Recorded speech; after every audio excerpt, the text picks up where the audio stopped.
آپ بڑی خبر اس طرح دے رہے ہیں کہ اگر اب آگے جنگ ہوتی ہے تو پہلی لیئر میں F-16 بھی آ سکتا F-16 آئیں گے بھی آ سکتا اور پہلی یعنی سادہ الفاظ میں یعنی اب اگر جنگ ہوتی ہے تو اس مرتبہ فرسٹ لیئر میں امریکی ٹیکنالوجی کا سامنا کرنا پڑ سکتا ہے بھارت کو. پہلی بات. لیکن کسی صورت ہم اپنے ٹائم ٹیسٹڈ فرینڈ یعنی چائنیز کو پیچھے نہیں چھوڑیں گے. ہمارے پاس جو J-10 کی کیپیسٹی اور کیپیبلٹی ہے وہ اس وقت یقیناً جو ہمارے پاس F-16 ہے یا آ رہی ہے اس سے بہتر ہے. تو دوسری بات جو میں کہنا چاہوں گا کہ ایک تو امریکہ کی طرف ہم نے رخ کیا اور پازیٹیولی کیا. دوسرا ہم نے J-10 کی صورت میں کچھ باتیں چائنا میں جا کے بھی کی بیکاز ایئر چیف چائنا بھی گئے اور چائنا میں جا کے بھی ہم نے اپنی نہ صرف اس پہ ڈسکشن ہوئی بلکہ اپنی کیپیسٹی اور کیپیبلٹی کو مزید بڑھانے کی بات بھی ہوئی. اب میرا خیال ہے یہاں تک اس کو بھی چھوڑ دیتے ہیں. آپ بھی سمجھدار ہیں, سننے والے بھی سمجھدار ہیں. تو پیرلل میں ہم نے امریکن اور چائنیز ٹیکنالوجی کو اسٹرینتھن کرنے کی باتیں کمپلیٹ کر چکے ہیں. یعنی کہنے کا مطلب ہے کہ بھارت ایک جانب جہاں اپنی دفاعی سپینڈنگ بڑھاتا جا رہا ہے, پاگل ہو چکا ہے وہ غصے میں, شکست کا غصہ, لیکن دوسری جانب پاکستان غافل نہیں ہے اور پاکستان اپنی کیپیبلٹی 9-10 مئی سے کہیں اوپر لے جا چکا ہے. اسی میں ایک اور چیز ایڈ کروں گا کہ اگر آپ نے دیکھا ہو تو Pakistan rocket force command establish ہوئی, نئی کمانڈ آ گئی. تو یہ بھی کوئی ہم نے شرلیاں پٹاخے اکٹھے کرنے کے لیے نہیں کی بلکہ اس کو ایک فوکس طریقے سے اپلیکیشن کرنے کے لیے ہم نے اس کمانڈ کو اسٹیبلش کیا. اب جب وہ فورس اسٹیبلش ہو جاتی ہے تو اس کے کئی فائدے ہوتے ہیں. ہماری عام آدمی کی تناظر سے اگر میں بات کروں تو اس میں آپریشنل فلیکسیبلٹی آ جاتی ہے. ورنہ اگر آپ ڈویژن ہو, اگر آپ کو سینٹرلائز کنٹرول ہو تو decision making at the core point مشکل ہو جاتا ہے یا اس میں ڈیلے آ سکتا ہے. سو جب آپ اس قسم کی فورس بناتے ہیں سو آپ اپنے کمانڈرز کو یہ لیوریج دیتے ہیں کہ ٹیکٹیکل سینیریو میں, آپریشنل سینیریو میں آپ جو اقدامات کرنا چاہیں کریں اور فوکس ہو کے اس ٹیکنالوجی کو آگے لے کے جائیں. سو میرے خیال میں دوسرا سٹیپ یہ ہے. 9 اور 10 مئی کو ہمارے پاس کمانڈ فورس نہیں تھی. اس مرتبہ اگر خدا نخواستہ کوئی جنگ کی صورتحال بنتی ہے تو ہماری ایک نئی کمانڈ فورس جو ہے وہ موجود ہوگی جو کہ فیصلے کرنے میں خود مختار ہوگی اور جلدی فیصلے کر سکے گی. اور یہ بھارت کے لیے کتنا بڑا ڈرونا خواب بن سکتی ہے. میرے خیال میں اگر وہاں کے ملٹری پلانر نے اس کو اسیس نہیں کیا تو بہت بڑی غلطی کر رہے ہیں. تیسری بات دیکھیں, سرکری کے اوپر اگر ہندوستان کے وہاں جا کے ایک میٹنگ کرتے ہیں, اجلاس کرتے ہیں اور اپنی وہ سیلیبریشن کرتے ہیں تو یہ ہمارے لیے سرپرائز ضرور تھا. بیکاز جیسے ہم ہمیشہ کہتے ہیں کہ ہم امن والے لوگ ہیں, ہم بالکل سمجھے یہ تھے کہ ان کو جو شکست سے فاش ہوئی ہے انہوں نے سبق سیکھا ہوگا اور اپنے اندرونی معاملات پہ.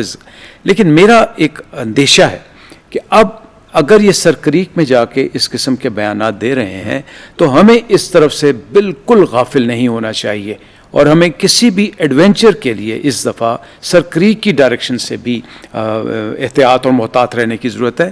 لیکن الحمدللہ میں یہاں پہ ایک اور بات کرنا چاہوں گا کہ میں نے ایئر فورس اور آرمی کی تو بات کر دی.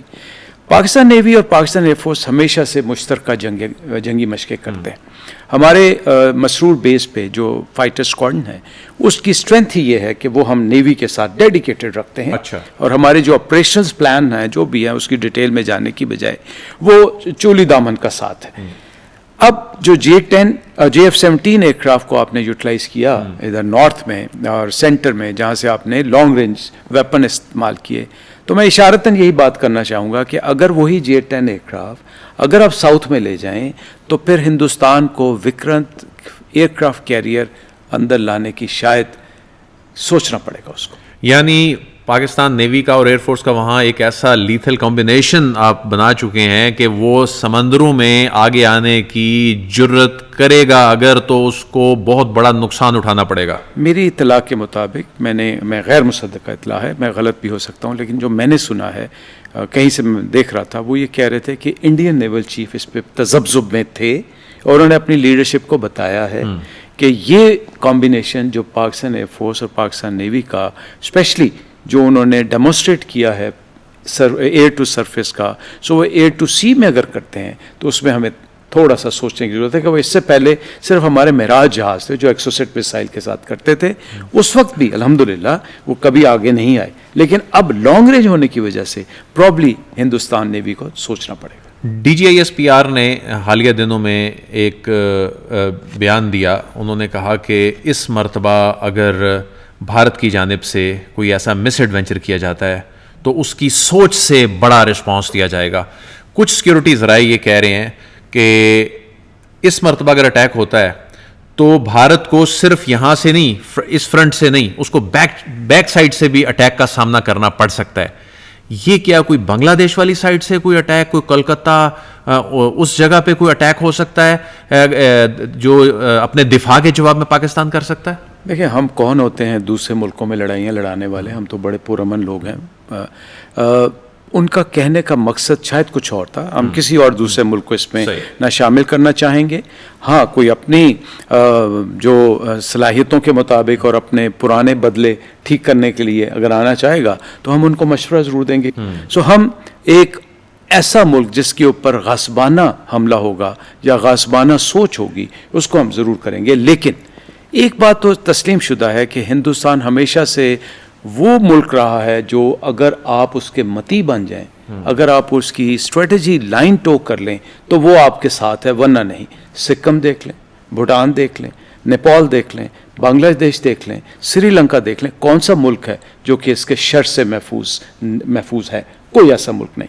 تو پیچھے سے آنے کا مطلب میرے خیال میں, مجھے اس کی ڈیٹیلز تو نہیں پتا, بٹ جو میں سمجھتا ہوں کہ اس وقت شاید ہم کچھ ایسی اسٹریٹجی بھی بنا رہے ہیں کہ ہم اپنا صدرن فلینک اور مضبوط کریں. اور جب آپ صدرن فلینک مضبوط کرتے ہیں تو اس میں عادل بھائی دو باتیں, ایک تو ان کا جو میری ٹائم کوسٹل لائن ہے وہ 7,200 کلومیٹر کے قریب ہے, آپ کی میری ٹائم 1000 کے قریب بنتی, 970.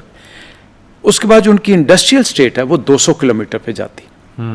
تو وہ جو 200 کلومیٹر کی ورنیبلٹی ہے وہ بہت زیادہ ہے. اور وہ میں سمجھتا ہوں اگر D G I S P R صاحب نے صحیح فرمایا تو شاید وہ اس طرف اشارہ ہو سکتا ہے, اس کی ہمارے پاس صلاحیت ہے. اچھا یہ بتائیے کہ ہم نے دیکھا کہ جب انہوں نے آپریشن سندور شروع کیا اور اس کے بعد ہم نے پھر مارکہ حق میں فتح حاصل کی, اس سے چند دن پیچھے چلے جائیں تو ہم نے دیکھا کہ ہم فتح میزائل کے تجربات کر رہے ہیں, لیکن اس وقت 120 کلومیٹر کا تجربہ ہم نے کیا اور اس کے چند دن بعد جنگ لگ گئی. ہماری دفاعی تیاری جو ہے وہ اس مرتبہ پہلے سے زیادہ نظر آ رہی ہے. اس مرتبہ تو ہم نے 750 کلومیٹر رینج کا میزائل جو ہے ٹیسٹ کیا ہے. یہ کیا میسج ہے؟ یعنی اس وقت 120 ہم نے اس وقت چلایا بھی فتح 1, اور اس مرتبہ کیا ہم فتح 4 چلا دیں گے جو کہ 750 کلومیٹر رینج کی صلاحیت رکھتا ہے؟ عادل بھائی بہت سی چیزیں ایسی ہوتی ہیں جو کہ سینوں میں ہوتی, بہت سی چیزیں ایسی ہوتی ہیں جو کہ آپ ایکسپوز کرتے ہیں. اب جو آپ نے بتایا, میں ابھی ایسے آتے ہوئے دیکھ رہا تھا, میں آپ کی وجہ سے یہ دیکھنا چاہوں گا. آپ کے پاس نصر جو آپ پہلا میزائل ہے, پھر ابدالی ہے, پھر غزنوی ہے, فتح کی میں نے ابھی بات نہیں کی, پھر شاہین 1 ہے, شاہین 2 ہے, شاہین 3 ہے, بابر 1 ہے, بابر 2 ہے, بابر 3. میں ان کی رینجز نہیں بتا رہا, میں ان پہ یہ بھی نہیں بتا رہا کہ یہ کتنے کلومیٹر دور تک جا سکتے ہیں. میں چند ایک اشارے ضرور بتاؤں گا. پہلے تو یہ ایک جو خاص رینج ہے یہ ٹیکٹیکل ویپن سے لے کے لانگیسٹ پاسبل رینج پہ جاتا ہے. دوسرا جو ہائیسٹ رینج والے شاہین سیریز ہیں وہ ریڈار کی نظر سے اوجھل ہو جاتے ہیں, اسکائی میں جا کے آتے ہیں, ٹیکنیکلٹیز میں نہیں جاتے. سب سے بڑی بات ہے کہ ان کے اوپر جو وار ہیڈ لے جانے کی صلاحیت ہے وہ دونوں قسم کے ہیں, کنونشنل بھی اور نیوکلیئر بھی. اس کے بعد جو منیمم رینج ہے وہ اگر شروع کرتے ہیں ہم 70 سے 100 کلومیٹر جو کہ آرٹلری اور فرنٹ پہ چلتی ہے, تو لانگیسٹ پاسبل یہ 2600 سے 2800 کلومیٹر تک جا سکتے ہیں. اب کتنا ویپن لے جا سکتے ہیں, کس پریسیجن سے جا سکتے ہیں, وہ اللہ نہ کرے وہ وقت آئے, لیکن یہ میں آپ کو ذمہ داری کے ساتھ بتا سکتا ہوں کہ اس کی ایکوریسی کچھ میٹرز میں ہے. تو نریندر مودی جو ہے وہ پاگل پن میں 1.5 ارب لوگوں کو تباہی کے دہانے پہ لے کے جانا چاہتا ہے. یہی ہمارا المیہ ہے, ہمارا اصل سوچ ہی ہے. ہم یہ کہتے ہیں کہ تم 1.4 ارب کی آبادی کے قریب کے ملک ہو, اس کے بعد اس کا امپیکٹ کیا صرف اسی خطے میں آئے گا؟ نہیں, یہ پورے ساؤتھ ایسٹ ایشیا میں آئے گا جس کی آبادی 2.2 بلین سے بھی بڑھ جاتی ہے. پھر آپ کی اپنی آبادی جو آپ نے بتایا اس میں میرے خیال میں 70 سے 80% غریب لوگ ہیں، اور وہ لوگ ہیں جو فٹ پاتھوں پہ پلاٹ نمبر لے کے سوتے ہیں.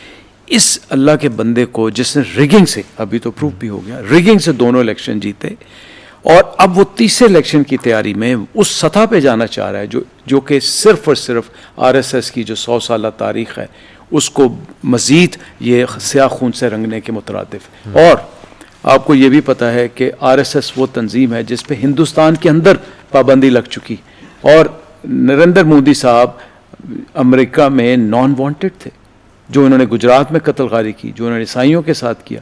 تو یہ بالکل ایک جنونی شخص ہے، اور اس کو اگر آپ لنک کرتے ہیں تو یہ نیتن یاہو کا بہت بڑا دوست ہے، جو کہ ایک انسان، اگین اس کو انسان کہلانا بھی انسانیت کی توہین.